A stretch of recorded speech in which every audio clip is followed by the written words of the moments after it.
Amigos, buenas noches. Estamos acá con Pepe Barba, como todas las noches, en su programa Rey con Barba, para analizar los temas de coyuntura. Hoy día quiero empezar señalando lo siguiente. El caricaturista Carlín es el editorialista más importante que tiene el diario La República, porque con un solo dibujo puede sintetizar lo que los demás columnistas no pueden explicar en toda una página y en varios días, ¿no? De manera que, sin duda, la caricatura que presenta Carlín es bastante importante, no solamente para el diario, sino para los lectores. Pero a veces se le pasa la mano, y hoy día un lector de La República, José Luis Maraví Musto, le ha respondido de la siguiente manera. Permítame leer lo que ha escrito Maraví. Él pone: el caricaturista Carlín tiene sus ideas progres como buen caviarón maduro que es. Dice el gracioso que la jornada diaria de trabajo debe durar solo 4 horas y un turno de 8 horas daría empleo a 2 trabajadores, que al consumir con sus salarios no generarían pérdidas y así habría pleno empleo. Imagínense.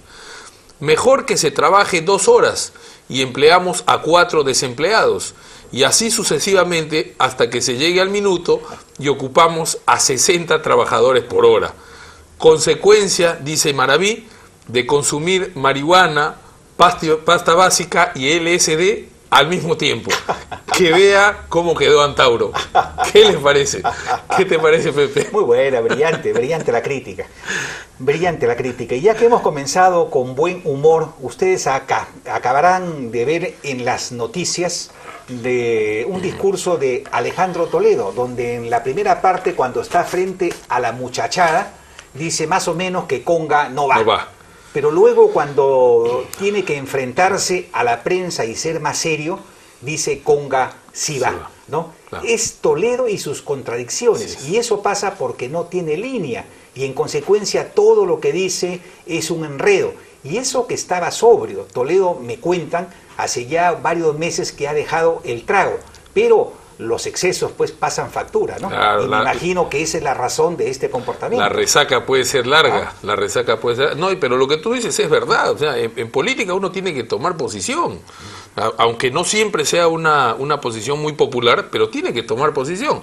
Cuando uno trata de ser un malabarista, dándole la razón a todos al mismo tiempo, entonces pasa lo que le ha pasado hoy día a Toledo. En un escenario dice que no, y frente a la prensa tiene que decir que sí, y mañana ni siquiera él sabe lo que va a decir, ¿no es cierto? Hay mucha marihuana en el escenario político, parece, ¿eh? Bueno, y la verdad se va abriendo paso. 2 informes de peritos forenses demuestran que el terrorista Tito murió en combate y no asesinado, informó hoy el procurador público del Ministerio de Defensa. Según el examen forense de los restos de Tito, el disparo que lo mató no se ejecutó a una distancia corta, sino desde unos 8 a 10 metros. Asimismo, un dictamen de medicina forense realizado por la Policía Nacional indica que Tito llevaba una granada en la mano al momento de su muerte, es decir, que intentaba lanzar el artefacto en el momento en que le impactó la bala mortal. Asimismo, el procurador Adriancén dijo que los exámenes confirman que el terrorista hizo disparos, lo que significa de manera contundente que participó en el combate y que no se rindió.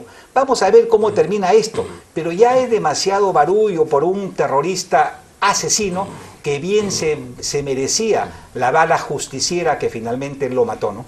No, yo sé, y además esto de peritaje, ahora vamos a hablar ampliamente sobre este tema en la segunda parte del programa, Pepe, pero además esto trae abajo una serie de conjeturas y sobre todo la denuncia presentada por APRODE ante la Comisión Interamericana de Derechos Humanos, que ahora ya está ante la Corte Interamericana pidiendo el procesamiento de los miembros del Comando Chavín de Huántar en el fuero civil en el Perú. El principal argumento, recordemos, es el testimonio de uno de los secuestrados, Ogura, funcionario de la embajada japonesa, que señaló que él había sido testigo de cómo se aniquilaba a 2 terroristas que ya estaban rendidos y por lo tanto desarmados. Sin embargo, las palabras de Ogura fueron desestimadas por otros testigos que dijeron que, dadas las circunstancias del operativo, no era posible saber exactamente lo que en ese momento estaba pasando. Era una situación difícil, habían las bombas de gas, habían inundado todos los ambientes, no se podía ver. Inclusive se llegó a afirmar en algún momento que desde el lugar en donde él estaba, Pepe, no podía ver lo que estaba pasando efectivamente en el lugar. O sea, probablemente haya sido un invento de él, que además era una persona muy cercana, de afinidad a este grupo de terroristas, porque compartía ideales, un ciudadano japonés que había estado en Cuba, que había militado activamente en la izquierda radical, y que durante los días del encierro había intimado demasiado con ellos y jugaba cartas permanentemente. Entonces, y a que además, años después, no en el momento del operativo, sino años después, recién se le ocurrió dar un testimonio de esta naturaleza. Con lo que está saliendo hoy día, y lo vamos a conversar más adelante con un especialista, se estaría dejando de lado una de la versión de Ogura, que además se contradice con la que han dado otros testigos. Así que bien por los rehenes, por los miembros, por los comandos de Chavín de Huántar, porque además esto ratificaría el profesionalismo de su accionar a la hora de un operativo en el que ellos tuvieron que cumplir con una misión muy puntual: recuperar de la mejor manera a los secuestrados, cosa que hicieron brillantemente por las